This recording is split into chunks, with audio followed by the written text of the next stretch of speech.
I was listening to a commercial real estate podcast, as one does, and Ryan Simonetti of Convene said something about his business that caught my attention. We have case studies where we've meaningfully moved enterprise value at the building level to the tune of way more than $50 million in a single building by improving velocity, occupancy, overall rate, and retention in a building. To me, this seems amazing. The idea that simply changing the leasing model could shift the value of a single commercial property by that much.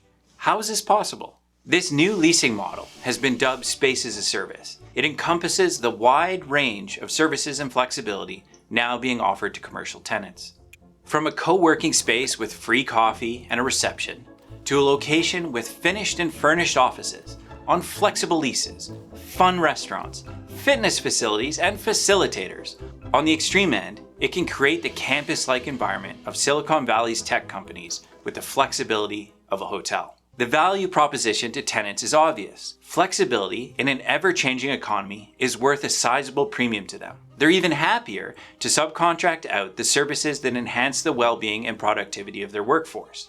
As real estate futurist Anthony Slumbers says, no company ever wanted an office, they want a productive workforce. But Space as a Service changes the nature of real estate cash flows. While a building may be more profitable, the profits are more variable, since they are no longer guaranteed by solid, long-term leases. This creates a problem for both valuations and financing. It's harder to figure out what a building is worth when its cash flows keep changing. I want to discuss those consequences today and what I see as a solution. Although the challenge is new to real estate, we have potential solutions that we've been using for a while in other industries. Let's start our analysis with bonds. Bonds are generally considered the safest, most predictable investment. They involve fixed payments from creditworthy borrowers like governments and large corporations to investors. Traditional commercial property valuation has been built around the old business model of long leases with safe tenants, producing a predictable set of cash flows. So it's no surprise that commercial real estate valuation is done in a similar way to bonds. With Space as a Service, though, where people may rent an office for just a month, cash flows become variable. It starts to behave more like a business than a bond. We're faced with a question: is the bond valuation method flexible enough to work for flexible space? I think it's pretty obvious the answer is no. So what other tools do accountants use to value all assets and liabilities? The bulk of the world is guided by the International Financial Reporting Standards. These outline a handful of different valuation methods and when they're best used. The valuation methods fall into different categories and subcategories. I picture them in a tree diagram. For traditional real estate with stable and predictable cash flows, the prevailing method is the discount rate adjustment method. So how would we value a building using this method? It's a two-step process. First, we look at recent sales in the market. We know both their sale prices and the net operating income. From that, we use a formula to infer the rate of return investors expect in the local real estate market. This is also known as the capitalization rate, or cap rate. For example, Class A office building owners expect to earn a 4.63% return in New York. The second step is to apply the cap rate to the net operating income of the building we want to value using the formula. From here, we get the value of our building. So for a New York building, if the net operating income was $10 million a year, we'd apply the cap rate of 4.63% to come up with a value of $216 million. Valuers might adjust the cap rate to account for a difference in perceived risk. But with this well-known formula, the industry has been able to work out values for any building as long as they have a few comparable buildings. It's useful, so we use it. But as real estate changes to more variable and complex cash flows, the discount rate adjustment method, which has served us so well, breaks down. Valuers need to keep applying tweaks to the final cap rate. It becomes more and more of a guessing game. So what other valuation methods are available to us? The expected value method is a cousin of the discount adjustment method that I believe is much better suited to this modern challenge. We're all familiar with the best case, worst case, and likely case scenarios in financial modeling. Well, the expected value method builds on this. For example, instead of having a single number for the occupancy rate in co-work spaces, we look at the likelihood of different occupancy rates. Profits are variable because there's never a single number for how many desks or rooms are occupied. This distribution of occupancy rates for our space as a service operator go into our valuation model when we're doing our calculations. We are now putting the risk where it actually resides, in the variable net operating income, not the cap rate. This is the method used by the pharmaceutical industry and for financial products like swaps. However, coming up with a distribution is difficult to do with any accuracy if the sample size is too small. Large data sets across a range of economic scenarios are needed to come up with a robust distribution. Until recently, large data sets haven't been available, but things have changed. Businesses like Industrious, Regis, and Servcorp have millions of data points that can be used to model cash flows.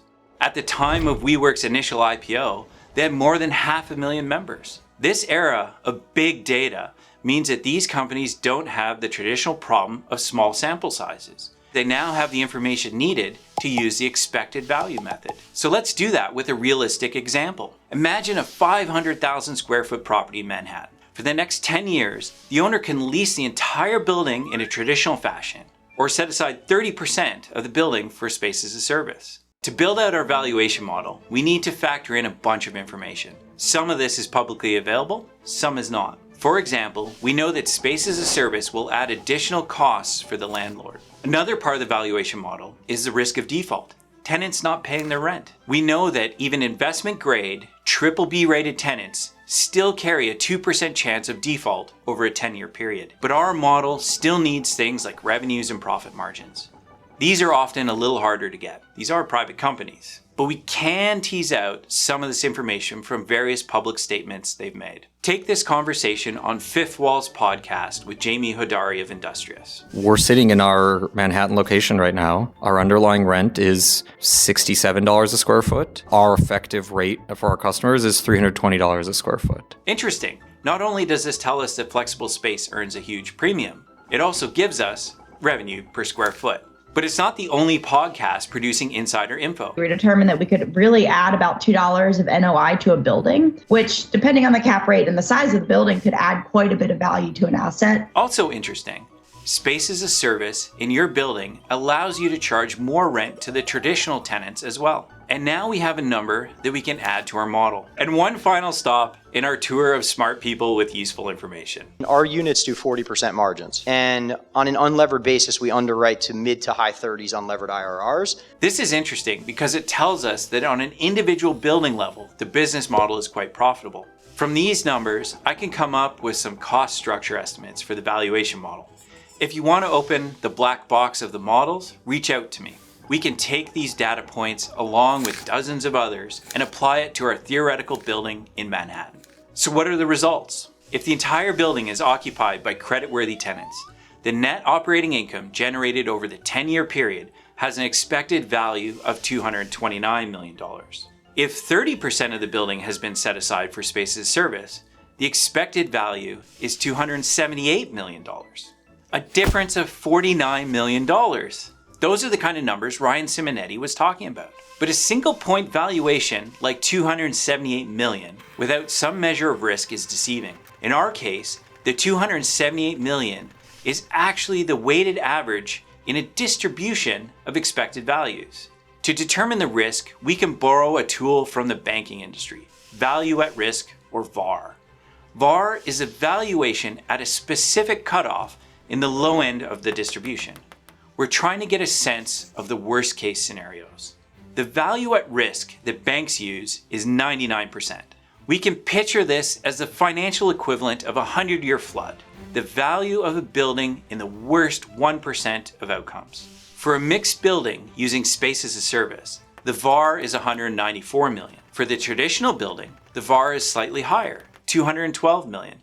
In almost every other case, it's the opposite. When we compare the distributions of the two buildings against each other, the space as a service building has a higher value 94.5% of the time. I think both operators and forward-looking landlords know profits can be higher with a space as a service component to their buildings. To me, it seems quite possible to move values by $50 million in a single building. The issue is that the industry is unsure of how to quantify that value and account for the variability and risk that comes from operating space as a service. As real estate thought leader Dror Poleg notes, WeWork became some sort of a bogeyman. People blame WeWork for the new risk, blame WeWork for the new flexibility, blame WeWork for the experiments that they've been running. And while some of them have been misguided, I think ultimately WeWork is basically taking on risk that belonged to the landlords. It didn't create risk. commercial building owners need to come to terms with the fact that the nature of real estate has changed.